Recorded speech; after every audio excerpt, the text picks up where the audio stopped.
Mesdames, Messieurs, bonjour et bienvenue à toutes et à tous. Dans l'actualité ce jour, vers la reprise des championnats nationaux de foot, le 8 juillet 2017 est la nouvelle date annoncée. La Fédération béninoise de football l'a fait savoir ce jeudi à Cotonou.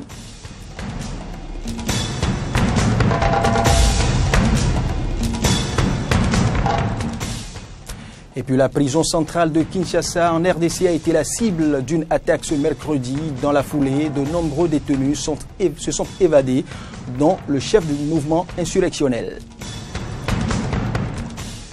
Et puis ces jours de vote en Iran, 56,4 millions d'électeurs sont appelés aux urnes pour faire un choix entre le président modéré sortant Hassan Rouhani et le religieux conservateur Ebrahim Raïssi. Voilà pour les titres.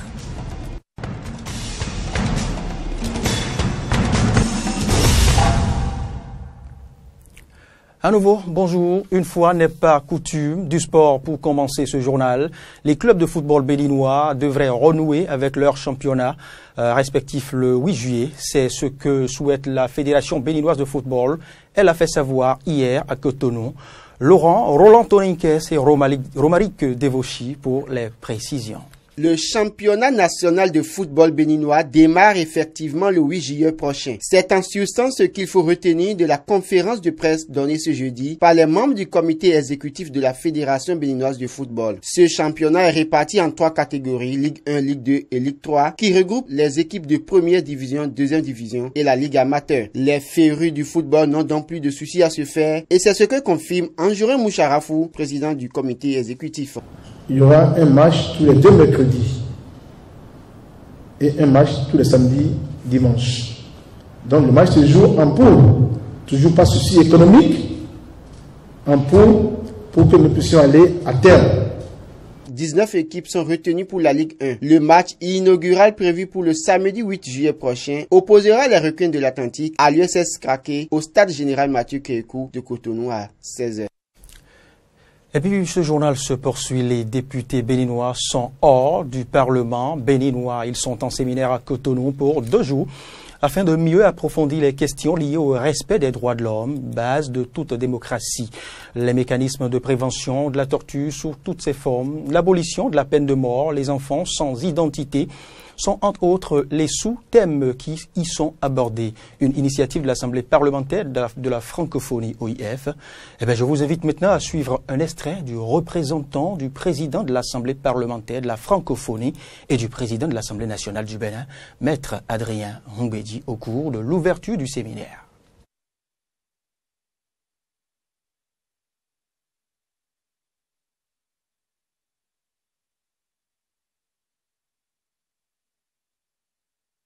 Ce type de séminaire est particulièrement important.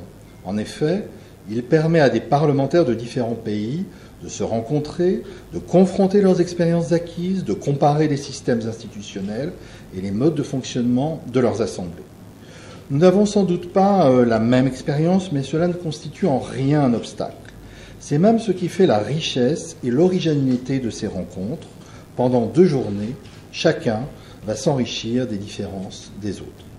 Au cours de ces 2 jours de travaux, nous aborderons donc des questions relatives au rôle des parlementaires dans la protection des droits de l'homme, aux mécanismes nationaux de prévention de la torture dans notre espace, au concept général d'examen périodique universel, au renforcement des institutions nationales des droits de l'homme, à l'abolition de la peine de mort, à l'enregistrement universel des naissances et à la question des enfants sans identité. Mesdames et messieurs, chers collègues, en tant que représentants élus du peuple, nous sommes les garants des droits de l'homme. De ce fait, il nous appartient de veiller à ce que les normes internationales relatives à la protection de l'homme soient traduites en loi au niveau national. De même, nous avons le devoir de contrôler la mise en œuvre des politiques et des programmes en la matière pour nous assurer qu'ils sont en adéquation avec les normes et les objectifs que nous avons retenus. Grande partie mon intervention.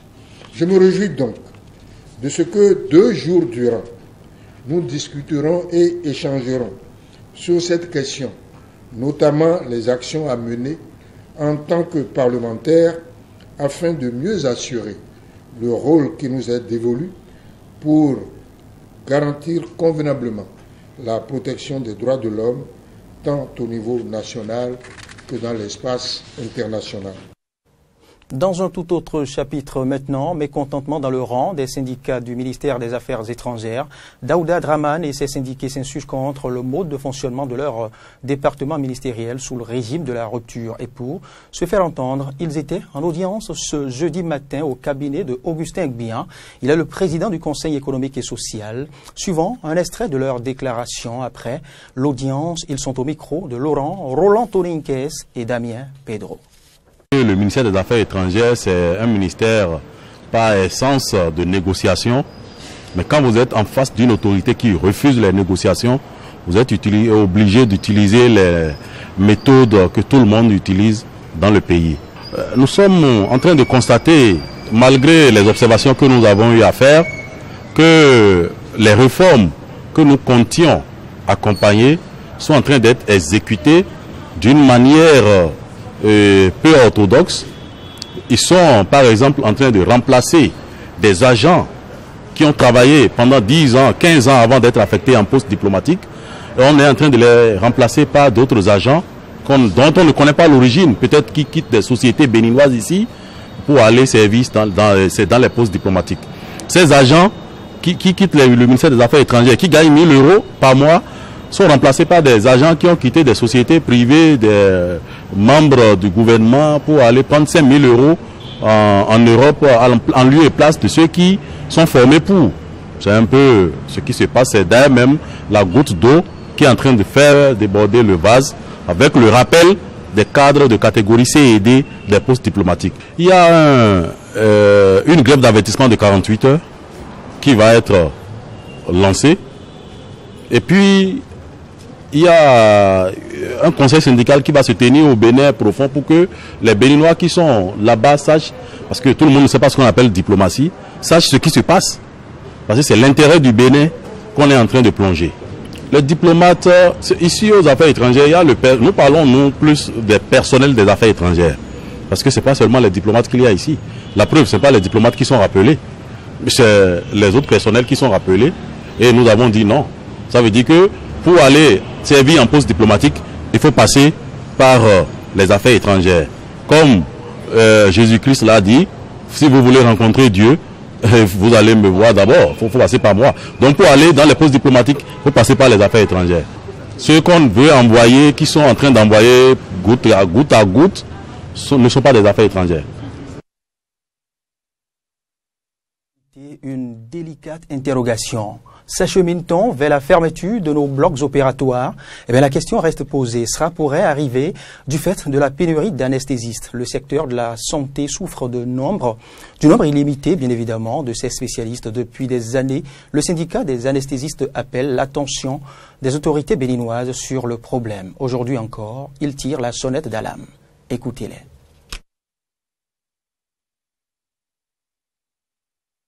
Il y a une pénurie d'anesthésistes, réanimateurs sur le terrain, que ce soit les infirmiers ou sages-femmes réanimateurs, ou même au niveau des médecins.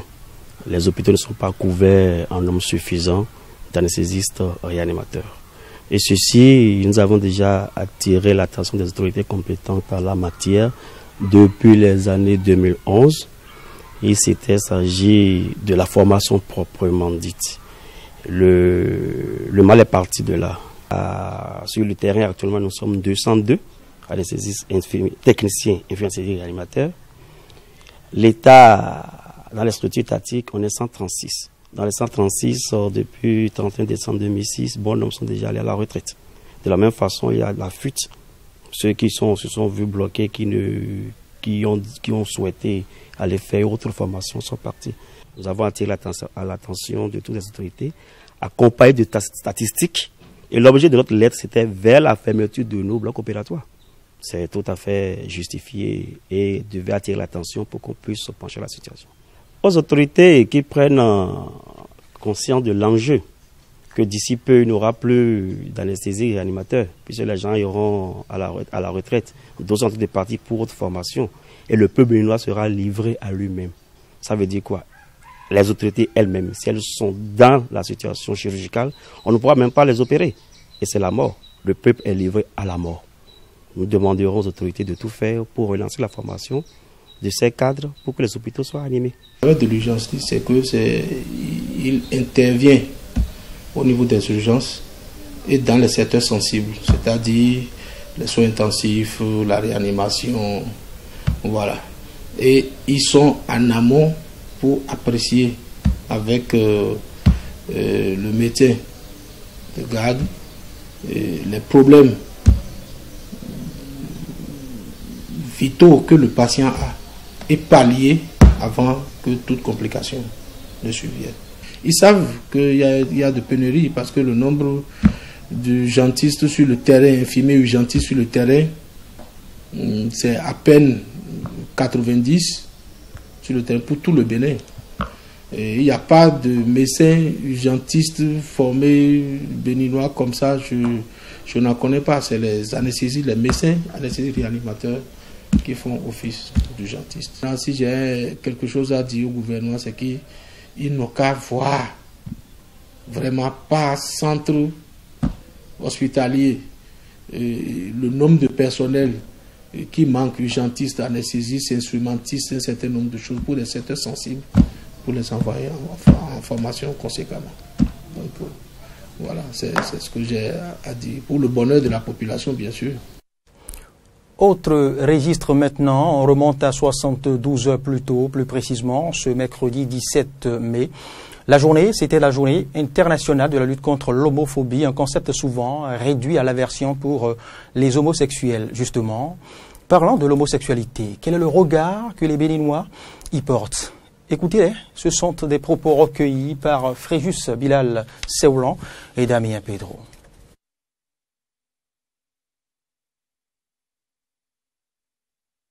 Que d'abord, il y a la procréation qui n'est pas prise en compte par cette manière de faire et cela ne va pas dans le sens, par exemple, des spirituels, des spiritualistes. Donc, ce n'est pas conseillé par Dieu.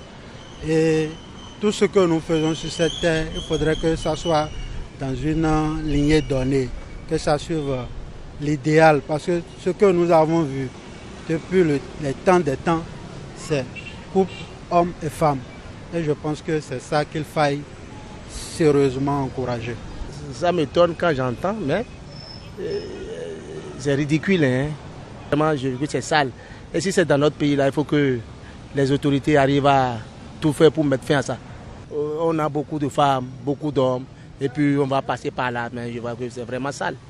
Et à la rue, les choses vont, si on n'arrête pas, vous voyez, les petits-enfants, c'est ça, hein, parce que les gens ne veulent plus se marier. Ils ne vont plus se marier parce qu'ils vont prendre le plaisir de ça, là, c'est fini. Et nous sommes encore pauvres, on va rentrer dans ça, là. Si les autres le font, c'est parce qu'ils sont déjà développés. On cherche des choses tout juste pour... On ne sait pas ce qu'on va faire encore, mais il faut créer quelque chose de plus. Dans le jardin d'Éden, Dieu a fait un homme et une femme. Alors d'autant plus que Dieu a fait déjà un homme et une femme, ça veut dire que l'homosexualité est déjà interdite depuis le début. Vous comprenez? Mais c'est horrible, hein? Et c'est ça qui cause beaucoup de dégâts aujourd'hui. Hein? Vous allez voir, la pluie ne tombe pas en sa saison. Il y a la famine, il y a la faim. Hein? Même si le gouvernement prône le développement, hein, de son pays, ça dit c'est ce phénomène qui l'empêche. Les gens ne respectent même pas Dieu. Ils ne respectent pas Dieu. Hein?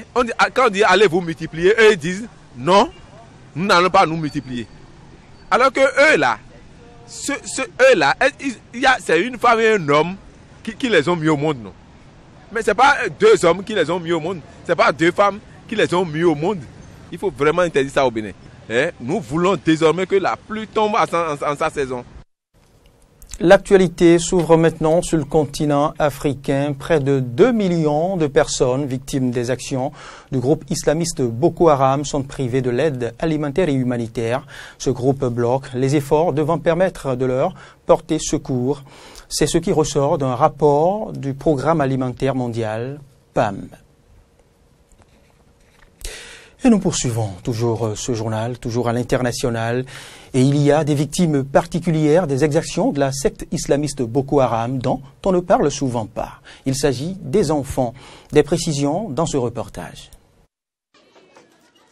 Dans le parc d'attractions de Maiduguri au Nigeria, les enfants sont livrés à eux-mêmes. Youssouf a 13 ans. Il a passé une semaine dans un camp de Boko Haram. Avec ses parents, il a réussi à s'échapper, mais l'armée l'a maintenu 2 mois en détention pour l'interroger sur le groupe islamiste. Désormais, il est libre, mais seul. Ses parents sont encore détenus. Quand Boko Haram est arrivé dans notre village, ils m'ont pris, ainsi que les autres garçons, pour nous enseigner l'islam dans une école coranique. Ils ont appris aux grands l'utilisation des armes, mais pas à moi. Les enlèvements en masse d'enfants sont fréquents dans les villages attaqués par Boko Haram.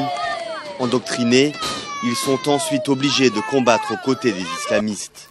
Boko Haram a tué toute la famille d'Aïcha. Mariée de force à un combattant, elle est restée 3 ans entre les mains des djihadistes avant d'être libérée par l'armée. Il nous demandait de porter une bombe et de cibler des postes de l'armée. Il disait que si nous le faisions, on irait au paradis et quelques filles ont accepté.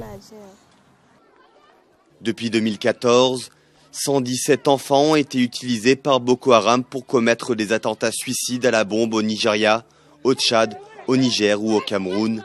Des enfants, mais aussi de jeunes adolescentes. Les filles sont vraiment des victimes. Boko Haram utilise une tactique dans laquelle ils considèrent que les femmes, en raison de leur rôle dans la société, ne sont pas associées aux problèmes de sécurité. Elles peuvent donc facilement entrer dans une communauté ou un quartier et causer plus de dégâts. L'enlèvement en 2014 de plus de 200 jeunes filles par Boko Haram avait soulevé une indignation mondiale. 82 d'entre elles ont été libérées tout récemment. Une petite lueur d'espoir dans un conflit qui a fait plus de 20 000 morts depuis 2009 et 2,6 millions de déplacés. Alors, un peu plus au centre du continent, plus précisément en République démocratique du Congo, RDC, la prison centrale de Kinshasa a été attaquée ce mercredi. Conséquence, un nombre indéterminé de détenus se sont évadés de cette prison, dont le chef du groupe insurrectionnel ayant appelé au soulèvement contre le président congolais Joseph Kabila. Et puis l'Iran évolue au rythme de sa présidentielle. Les bureaux de vote ont ouvert à 3h30 GMT. 56,4 millions d'Iraniens sont appelés aux urnes. On a pu voir certains d'entre eux en train de voter, tel le guide suprême Ali Khamenei. Ces électeurs ont le choix entre le président modéré sortant Hassan Rouhani et le religieux conservateur Ebrahim Raïssi. Et pour terminer tout ceci, un sommet réunira dimanche à Riyad, en Arabie Saoudite, des dirigeants de pays musulmans et le président américain Donald Trump. Cette rencontre est historique, a déclaré le ministre des Affaires étrangères du pays. Je vous propose ici de suivre un extrait. Le sommet entre les États-Unis et les pays arabes et musulmans est historique et ce serait le premier en son genre. Comme je l'ai dit, c'est un signe clair que les deux parties sont intéressées à un dialogue et à un partenariat positif. Nous nous attendons à avoir près de 37 dirigeants, rois et chefs d'État. Et nous nous attendons à avoir 6 premiers ministres et c'est un niveau de participation sans précédent. On ajoute que le chef de l'État béninois Patrice Athanase Guillaume Talon va prendre part à ce sommet. Mesdames, Messieurs, c'est tout pour ce point de l'actualité. Toutes nos excuses pour les quelques couacs constatés au cours de ce journal. Vous pouvez continuer à suivre l'actualité sur Eden TV, sur les réseaux sociaux, Facebook et Twitter, et aussi sur notre site internet benin-26eden.tv. Bon appétit et à très vite.